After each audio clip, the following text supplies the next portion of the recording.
midlife is a reset button. It's like we get to bring all of the experience and the wisdom and the knowledge that we've had up until now. And we get to say, okay, now I'm starting at ground zero.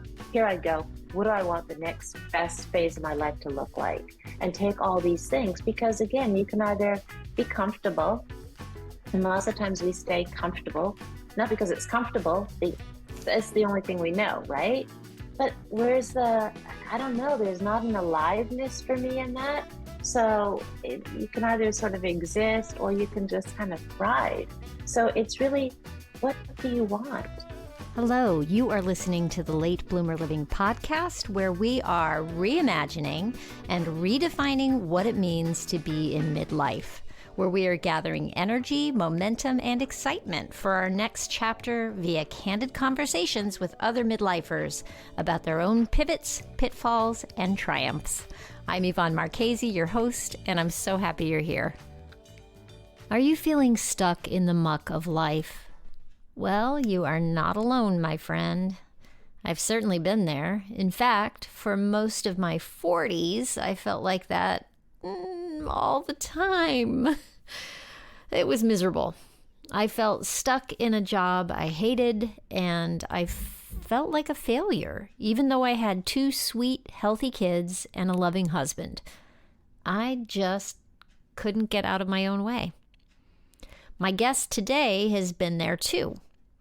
On Mother's Day weekend in 2018, she had an emotional breakdown, which left her in a state of oblivion for a couple of weeks. It was a moment of reckoning from which she took a leap of faith that changed her life and that has inspired her to help others do the same.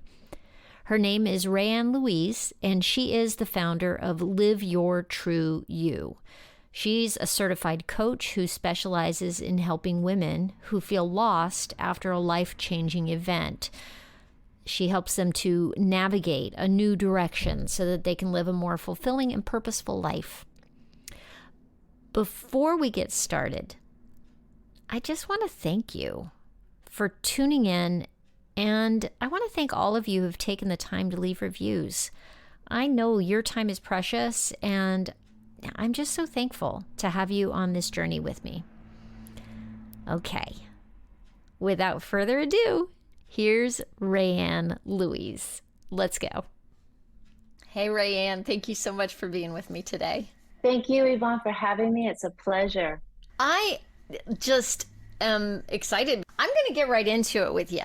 I love the phrase that you emailed me. You said something about, I think you were relating to what I do on the podcast, that being stuck in the muck of life. And that just popped out at me this morning as I was looking at what you wrote. And I kind of would love for you to let people know about your stuck in the muck of midlife and what that meant for you. Because now you're coaching people, right? It flipped a whole thing for you, didn't it? It total flipped the switch on my way of thinking, living, being. And I have a program actually that I coach people through. It's called Soul Power. And soul is an acronym for see it, own it, unleash it, love it. So it's based around, again, just a new way of thinking, living, and being. And that's what I had to go through. That's what I experienced. So basically my story began back in let me ask you, do you remember, New Year's Day, 2018, what you were doing? Does anybody, No. Probably, unless you're in bed with a bit of a hangover or something. But, for me, I was numb because my husband, he said he was leaving. So, I mean, that's a defining moment. That's a moment that I remember. And It's what you do with that moment that can direct your life. So to back it up, in September of 2017, we decided to take that proverbial leap of faith, and we left his job on the mainland and moved over to the island, and he was going to start an online business. Now, when you say you moved over to the island, where is that? Vancouver Island, gotcha. In Canada. Okay. Yeah. Yes. Beautiful, right? So I wanted to be, I love it. And I didn't like the noise from the big city, which he was used to. He's a big city boy, born and raised. I'm not. I was not originally from the island, but grew up. And so it was just quieter. And I needed that because I also like to have that spiritual connection as well, which comes from the solitude. So, anyways, it was just like, and my family was here, and it was just time. It's like, okay, this is the time, and everything seemed to line up. So it's like, this has to be. So things were, going along, except the money wasn't coming in. So that meant that I had to go back to work. And I went into a job back into retail management. It was like, this is not what I want to do. I was resentful. I became very miserable and bitter. And so I can understand why I wasn't the same person he married just a year previously. So it was tough on a relationship. So when he said, and it was tough on me. And so when he said, I want to leave you, it was like, I was like, okay. Like, I was so broken by that and disillusioned and frustrated. So when he said that on New Year's Day, I was like, fine. But then we were so broke as well. I just knew that he couldn't. I mean, he could do it, but we really couldn't. He couldn't leave. That's the because we're fact so of broke. divorce that is like one of the hardest things is the financial part of it, right? Oh, that's huge. Absolutely. It is such a Actually, in stumbling fact, block. and my former husband, actually, I mean, he used that one. I mean, I was so naive way back then. Well, and my former husband said to me, he says, Rand, we can't afford to divorce. It's like, oh, okay. So you just remain stuck. So it comes down to you just have no choice. And he was handling, most of the finances at that point. So, yeah. And it's really, and that's the whole thing. It's like you feel like you don't have a choice. So when I went back to work, I ended up in a place where it was a toxic and abusive workplace environment. And that really took its toll. But I felt I have no choice. I need the money, right? So you stay stuck. And that's the whole thing. The key, we stay stuck because we're looking at our conditions and the circumstances. We think we don't have a choice or there's no way out. And that's exactly how I felt when all of a sudden and actually a defining moment, I said to my husband one morning, he didn't leave. I mean, we both did not want to separate we were soulmates. We knew that. But I didn't have the resources or the skills to know how to change things. It's like Einstein, the theory of his definition of insanity is doing the same thing over and over again and expecting different results. So here you keep doing the same thing, but you're not getting anywhere, right? So that's, again, you're stuck. You're on that roller coaster, the hamster wheel. You're stuck in the muck of life. So it's just a matter of one morning, I was sitting in the car. My husband was dropping me off at work. And I clearly remember, number one, it was a sunny morning, which on the West Coast does not happen. It's very rare because it's usually raining in January. But it was a sunny morning. And I said to him, if things don't change, we're going to be in the same place next year and the year after. And I just can't take it anymore. And that was made with such conviction and I just walked away. And the universe, she picked up on that because it was on Mother's Day weekend, when I had an emotional breakdown. I mean, I couldn't take it anymore. And that's what happened. So I remember it was a Friday morning. I was supposed to go to work, and I was sitting in the chair, and I was just like rocking back and forth, the tears just streaming down my eyes. And, I was hugging my knees to my chest, and I was paralyzed, like I was frozen. I just could not go into that toxic workplace environment anymore. I couldn't take it. And I phoned my girlfriend, and she took me to the doctors. Luckily, I already had a doctor's appointment scheduled. I mean, things always happen for a reason. So the doctor gave me some medication and gave me a leave of absence. And that, I don't really remember much after that point. And it was, I shut down for a couple of weeks. I was living in complete oblivion, just going through the motions. And it was a couple of weeks after that, I was out for a walk with the dog, and I was trying to piece some things together, and they just weren't adding up. And I was trying so hard. And then all of a sudden it was like, oh my gosh, I had a breakdown. Like, I shut down. Like, I lost a couple of weeks of my life because of the stress and the financial strain, all of these things. And it was at that moment when I said, that's it. I'm never allowing anything to let me get to that place again. But again, I had no resources, I had no skills, I didn't know what to do. So I just, kept doing, just taking one step, doing whatever I could. And it was funny because I was cleaning out if you have a junk drawer in your house, we all have those junk drawers. And I was cleaning out one of those junk drawers and I came across this bookmark and it said, "Inspiration without action is merely entertainment. Act on your inspiration today." And it was by Mary Morrissey.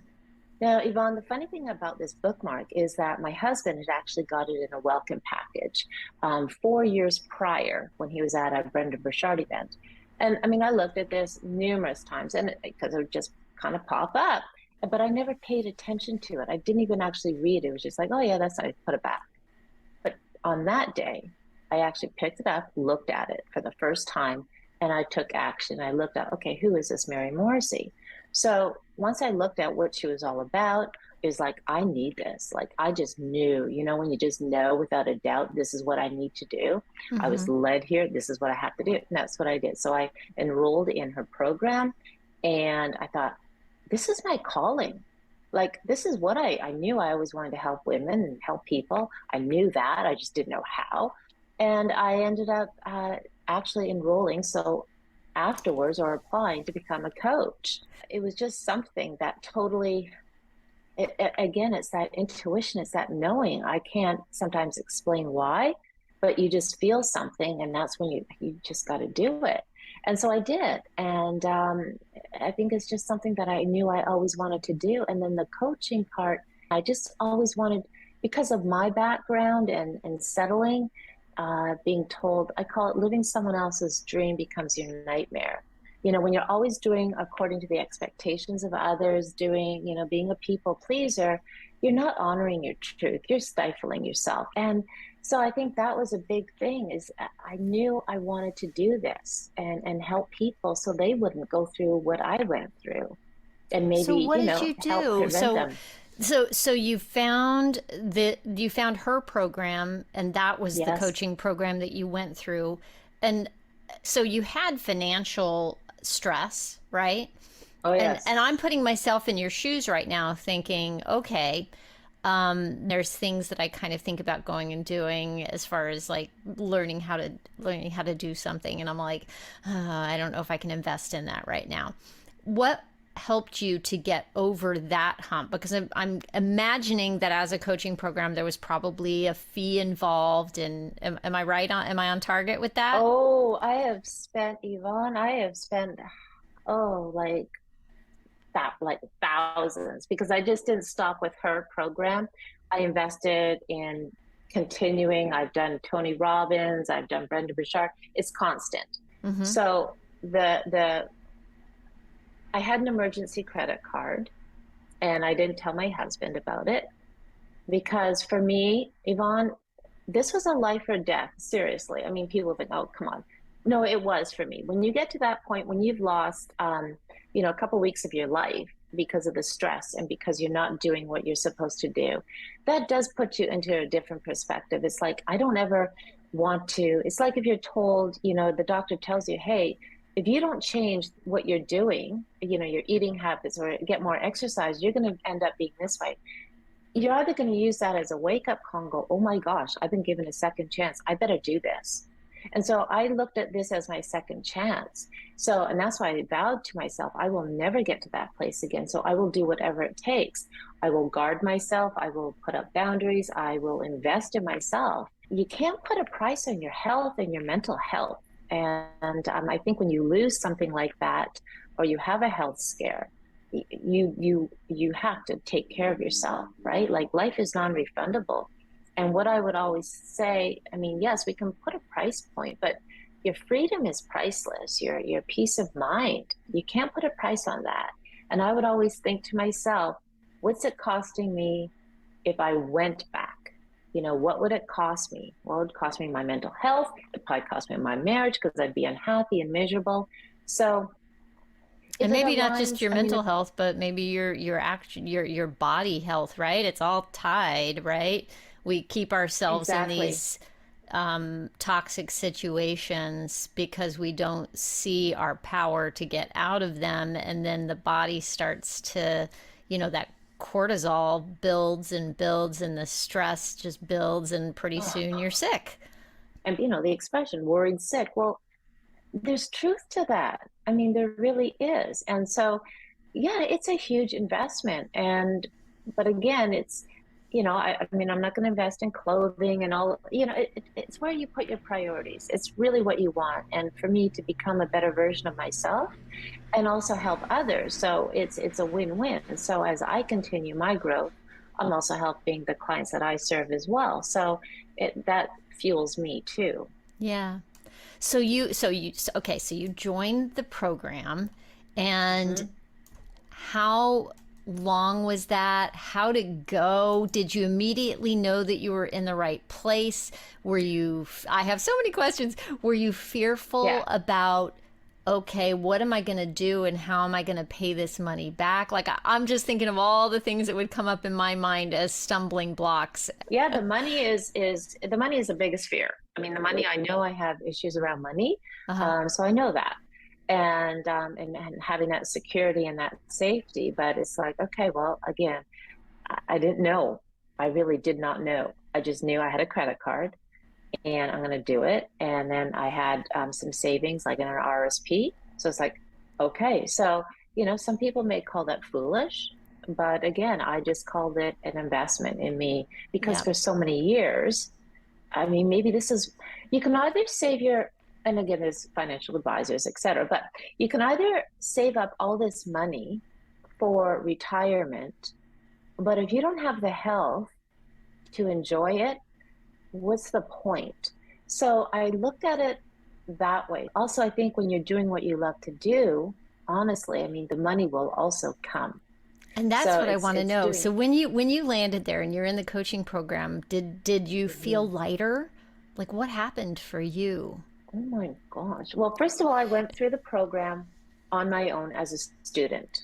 So I learned from a student's perspective. And then I went through it right afterwards to become certified.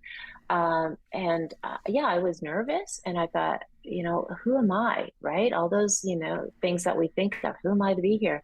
But I remember when I attended the actual training in LA, and it was just like, I've met my tribe of people, because for so many years, I just felt I didn't fit in, like doing the personal development stuff way back when, and people weren't doing it. And I just felt I never belonged. I just didn't feel like I ever accepted. And I remember clearly being in LA and in the room and walking down, it was in the lobby actually. And it's just like, wow, like these are my people, so it was really, it was a connection.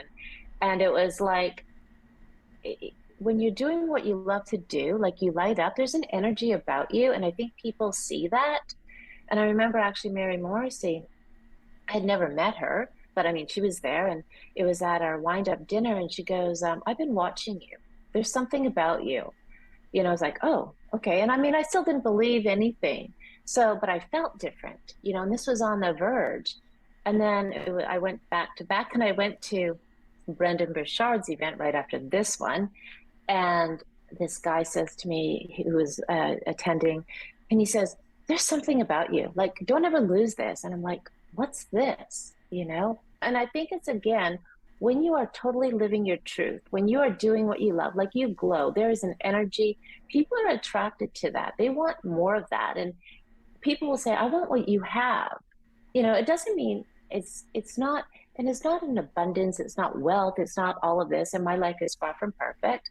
But it's actually living in your truth, which again may sound woo-woo, but man, there is nothing more liberating. And for me, to be able just to wake up, do what I love, serve the people, connect. I mean, that is just, it's awesome. It's liberating. And that gives me joy, to wake up every morning and say, I love my life. That's awesome. Like for me, that's a great achievement because I wasn't always living that way. Yeah. Yeah. I'm with you. I remember being in a job for 4 years that was toxic for me. It was not the right place for me. It was, there was no growth potential. And if there's anything I'm all about, it's continuing to learn for the rest of my life. That's, and I felt that, when you feel like there's a limit on what you can do someplace, then where are you? I can totally relate to like the credit card and the investment and the not knowing, but feeling like that's how I got my first big camera and enrolled in a photography program to get going with my photography business. And it was scary, and at the same time, that it's that energy that you're talking about, that you feel like you're on the right path. And exactly, man, oh man, life's too short to keep yourself from doing what is really going to be fulfilling for you. exactly. And that's why I come back to, I mean, number one, if I'm looking at something, I ask myself, does it give me life? So if I'm trying to figure out, like lots of times we get stuck because we're thinking, well, what if it doesn't work out? What if I don't have this? Or what ifs, all these what ifs. Mm-hmm. So, I mean, if this is something that's going to give you life, fine, go for it. Ask yourself, does it align with your core values? Okay, yeah, it does. Is it going to require, just like you were saying, to grow? Then yes, because we want to be able to grow and evolve constantly. I mean, that's a good thing.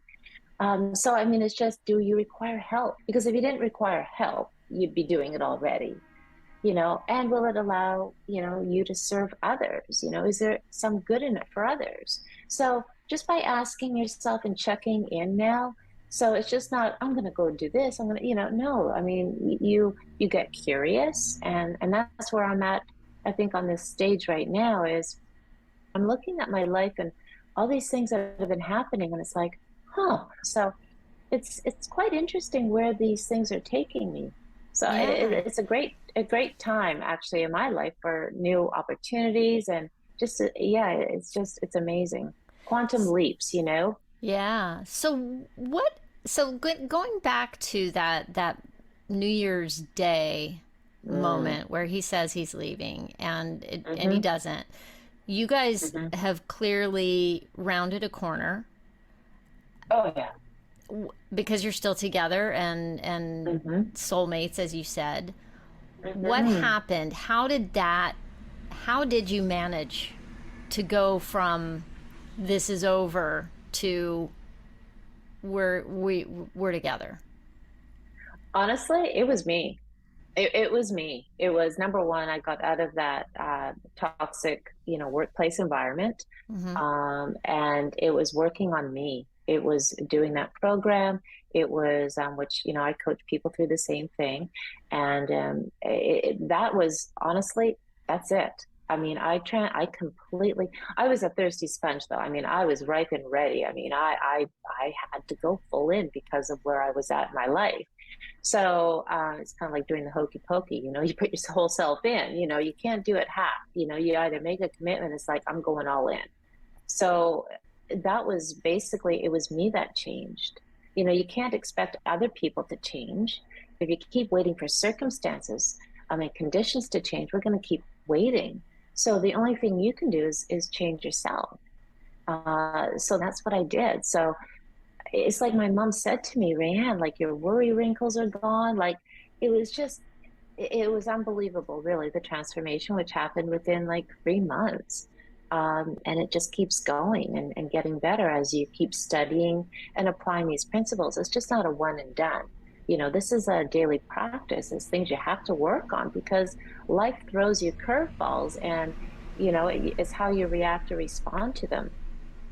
Yeah, absolutely. Because we all get the curveballs, don't we?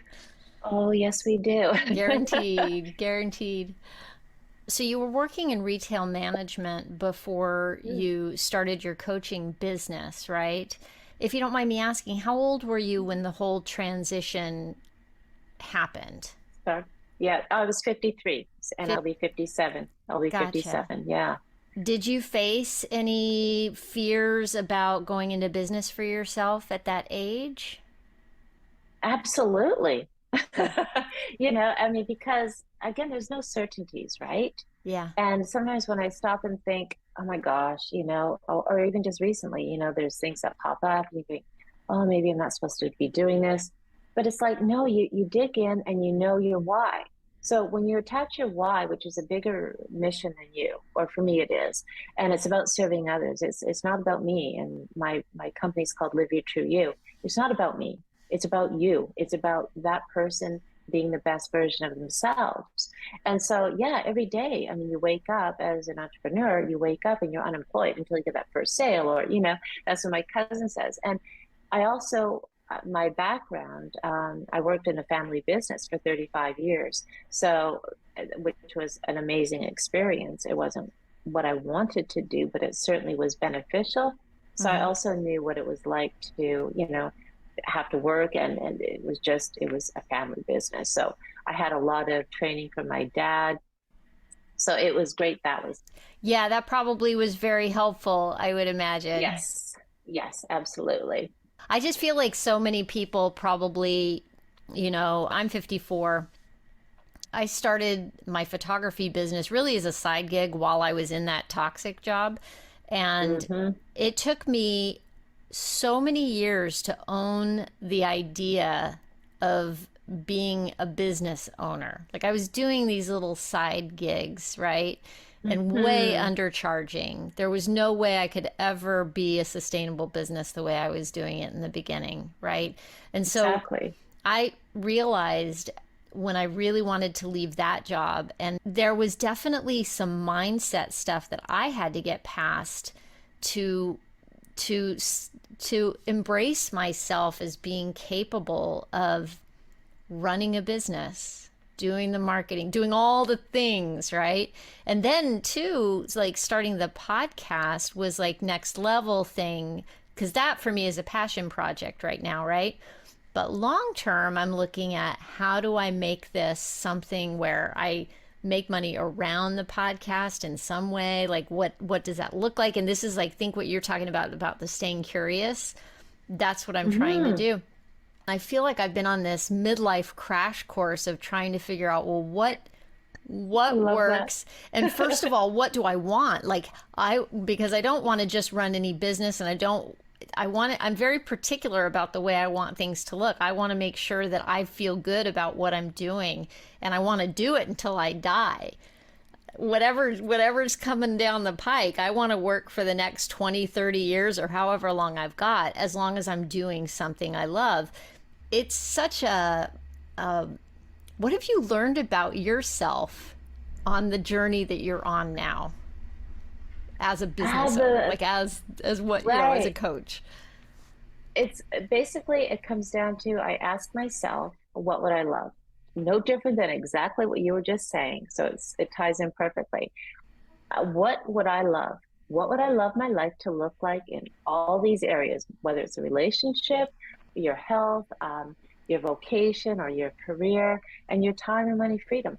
What would you love your life to look like? Because you can't have it all. You really can't. And you don't have to just say, well, if I have my relationship, then I'll work on that and then everything else suffers. No, because that's not living a well-rounded life, full spectrum living. So ask yourself, just like you're doing, what would I love? And then what I love what you said too, Yvonne, is that you're being very specific. You have a clear idea about what you want, about how you want things to look. And so I think by having very clear sort of goals or visualizing, you have to Mm-hmm. visualize Mm-hmm. really and be specific, because if you say, for instance, to the universe or God, or you go to the architect, for instance, and you say, "Can you build me a nice house?" Well, what's a nice house, right? A nice house to you is going to be something different to me, probably. Mm-hmm. And so, if you're not clear on what you want in designing that life, you're going to go back to your default, and things are just going to happen to you. So this is where you need to be very specific and clear, and then step into that feeling tone too. So it's one thing to say, it's like, you can blow out the candles and make a wish on a birthday cake, right? That does nothing because you're just wishing for it. But you have to believe it as well. Believe that you're worthy, believe that yes, you do deserve this, believe that you can have it. And step into that woman or a man who is owning that. So if you want to be an entrepreneur, what does that look like? Pick somebody who is successful and think, what does she or he do? What do they do every morning? Do they lay around in bed till, 11 o'clock in the morning? No, they're probably up early, they're doing things. So what do they do? So I find that's really important, is being very, again, coming back to visualizing specifically what you want, and being open to, if God or universe sends you in a little bit of a different direction.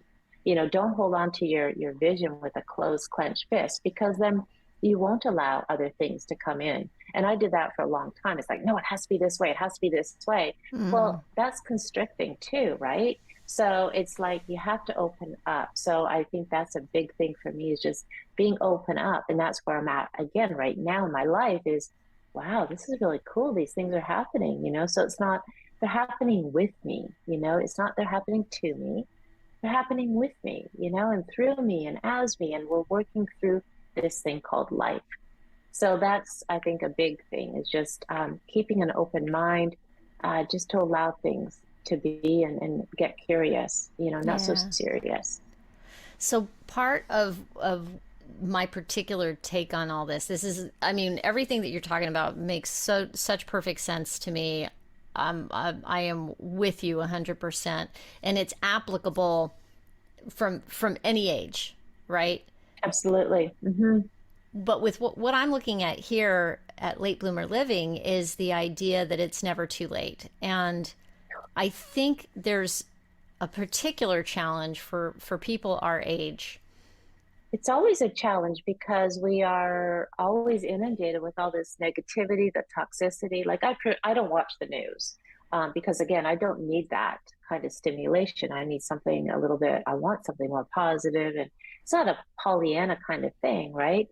Um, Seriously, if you want something bad enough, you're going to do whatever it takes. Are you going to, fail a little bit and slip up? Of course you are. We're human. But it's just remembering, you know what? I want this more than I want to stay where I'm at. I want to be different.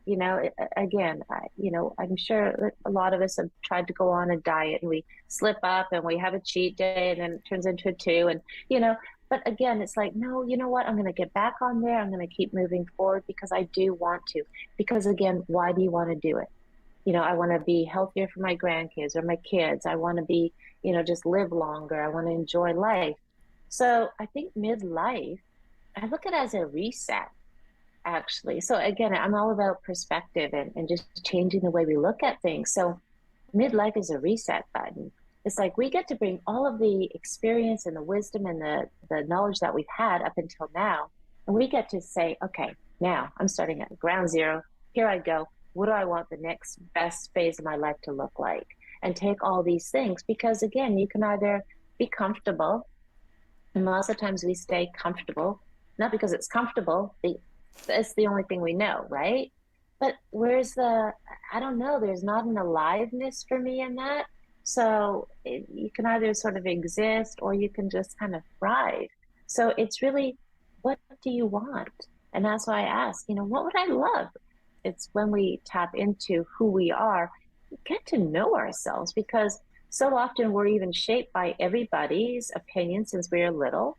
We go to school, we're shaped by even the curriculum. So we're taught to sort of be and do, what everyone else sort of tells us. We have to sort of strip away all of those things. So it's a process. It just doesn't happen overnight. And again, it's continuing to work on yourself, find out what makes you happy, and brings you joy and lights you up, and do that.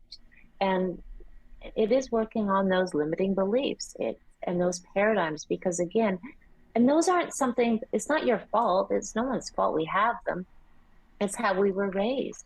It comes down through generations, Yeah. how we, money doesn't grow on trees. Okay. I mean, that's just one of them, speak when you're spoken to. I remember that one. And I mean, you don't talk until, you're asked to. So there's all of these things that we have to work through, but man, to cut away from all that stuff, it's very freeing. And I think that's what I want for everyone, is there's a dream, there's something within each of us. It's been woven into our DNA.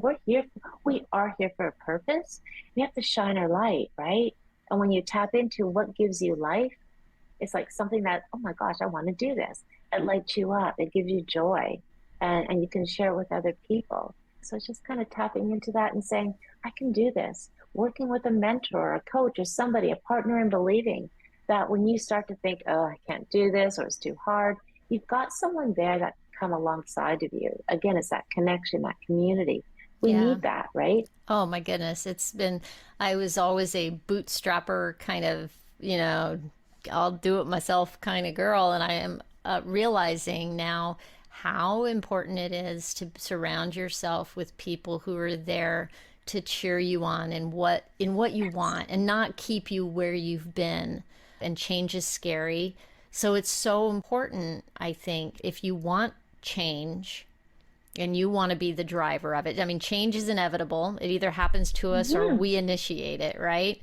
Exactly. But if we are the ones doing the designing of it, then it's so important to get that support, whether it's a coach or a community or something to help you shake off the cobwebs of all the old thinking that we have inside us. The other thing that I found, and I'm curious if you feel this too, is I feel very time sensitive about it in a way that is like, because of my age, it's like I feel a drive to make those changes sooner rather than later. It's kind of like, if not now, when.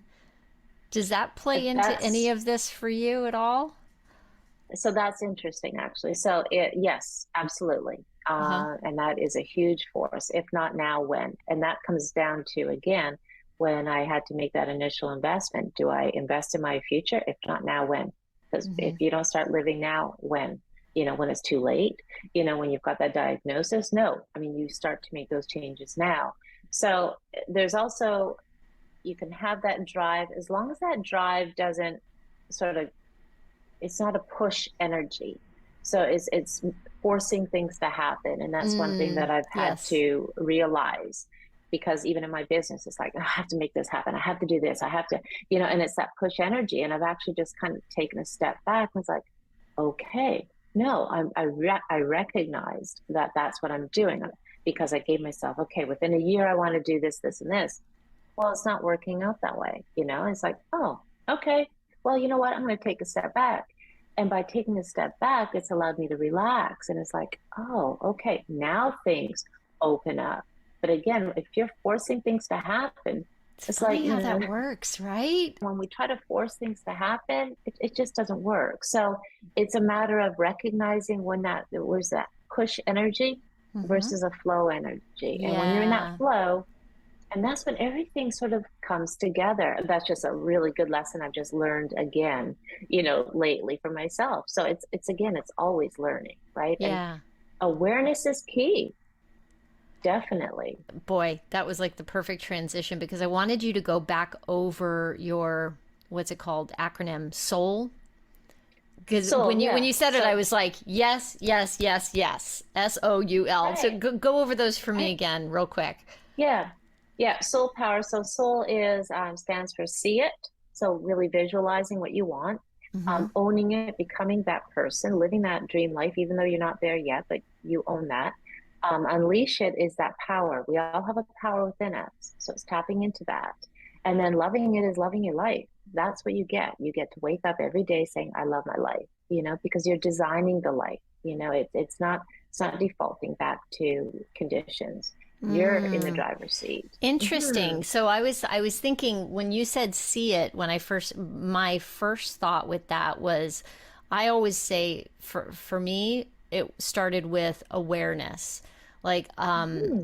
I gave up complaining for Lent one year because I realized at some point that I felt like I was complaining all the time to people on the phone, to friends when I talked to them, and I thought, okay, I'm trying to give up complaining, and Sweet. oh my goodness, I cannot tell you how hard that is, almost impossible, because I realized trying to quit it, I realized how much I was doing it, and not only out loud to other people, but in my brain to myself was a constant complaint cycle. Yes. And the awareness of that, and that's what I was thinking you were saying by seeing, is seeing it and being suddenly having an awareness is what allowed me to start having some choice in the matter about whether I was going to complain or not about any given situation. And Exactly. but I like the next step then too in me having a flip and how I was looking at things was also the visualization that you're talking about, which is also seeing. I love, so seeing kind of covers both of those, doesn't it? It does. So it really is the visualization, and the seeing comes down to, again, what would you love? It's honoring. We all have a longing for something, Mm-hmm. and there's a discontent also. So it's what's kind of stopping you. You know, what don't you like about your life, or what would you love to change? And sometimes, like for me, I forgot how to dream. I just I accepted think that's situations, very common. Oh my gosh, I think that's right? I think that's an epidemic when it comes to people getting to a certain point in life where you are going through the motions, and we have set Mhm. up systems for ourselves to be able to get through the day, to get all the things done that need to get done, to take care of our families, to get to work, to Exactly. and that dreaming that we did as young people that came so naturally to all of us. Right? Oh, when I grow up, I'm gonna do this. When I grow, right? We dreamed. I think that's the key to the fountain of youth, is being able to tap back Amen. into dreaming. Yes. It's your imagination. And yet, what's really funny when you think about your imagination too, and that's something I need to keep working on. And it's because, again, that gets stifled, and, sort of sucked out of you. At least it did me. And so it's tapping into your imagination. And as kids, even think about it when you go to school, and if a child, maybe in kindergarten or whatever, draws, or paints a sky maybe red, and the teacher's going, no, no, no, no, no, it can't be red, right? So automatically they're taught, okay, well, I have to do what they're telling me to do, right? Or how they see it. But in my mind, in my imagination, I can see this. I've seen maybe a red sky, like actually this morning as we Yeah. managed to catch the sunrise, right? So it's just, again, we're almost forced to stop thinking about, that mental faculty, which is our imagination, because whatever we can see, we can do, we can achieve. It's in our mind's eye. So maybe not, somebody else might not see it, right? But it's within us. So we have to sort of, and it's hard to get back. We have to train ourselves to start looking, what would I love? And start trying on. And that's when you own it. Even if you don't believe it right now, you Mm-hmm. can start believing it. You just start thinking it. You start telling yourself, have those affirmations. I prime myself before I get out of bed in the morning. I mean, it might take me, a couple minutes, however long, but I have to prime myself to embrace the day, to be who I need to be. It's not my to-do list in the morning. It's the to-be list. Who do I need to be to take on this day? Love it. Love it. I'm looking at the time and I can't believe it all goes so fast. Um, so I'm just going to ask you, is there anything that you're excited about that's coming up? Just my program, and keep training people, and just, I call it the SIT method. So it's serve, inspire, and transform. And that's what I just love to do. That lights me up. So that's what, connecting with people, that just gives me joy. Like just this interaction. It's wonderful. So that's what I'm excited about, is just moving forward and doing what I love to do. Well, I'm so inspired by how you turned your life around, how you jumped in with both feet. That's that Hokey that pokey. Right on, girl. Let's sing it. You do the hokey pokey. Yeah, right. Right? Exactly. But That's I mean, right. think about it. Even when you're stuck, it's like, okay, am I going to do the hokey pokey 1 foot in? Or, so I mean, make a joke, right? Yeah. Okay, next time I'm on the borderline of like, am I fully committed to doing what I'm going to do? I'm just going to tell myself, hokey pokey, girl. Exactly, right? There you go. How can people get in touch with you if they want to learn more about you or find out more about your program? It's at liveyourtrueyou.com/work with me, or on Instagram at liveyourtrueyou. It's really all about living your true you. So that's, yeah. If you want to reach out and if you want to change your life and, go from where you are to where you really would love to be, absolutely. Live your true you. Fantastic. I think there's That's definite wonderful. power in what you're doing. Thank you, Rae Ann. Thank you so much, Yvonne. It was a pleasure. I really enjoyed this. Thank you. And I love what you're doing. Thank you. My big takeaway from speaking with Rae Ann is that you can either just sort of exist or you can thrive. What do you want? Ask yourself the question, what would you like your life to look like? That's a powerful question, and taking time to answer it is the first step towards making it a reality. And remember, you don't have to do any of this alone. Keep coming back here to listen to the podcast. My guests are here to give you inspiration. And if you want to take it to the next level, there is great power in doing it with a guide like Rae Ann, or in community with other people who are on the same path. I would love to have you join us in the Midlife Uprising community for women. Women of any age are welcome. The only requirement is a desire to make waves as you age. Our next Zoom get-together is December 6th at 9 o'clock Eastern Time. Mark your calendar.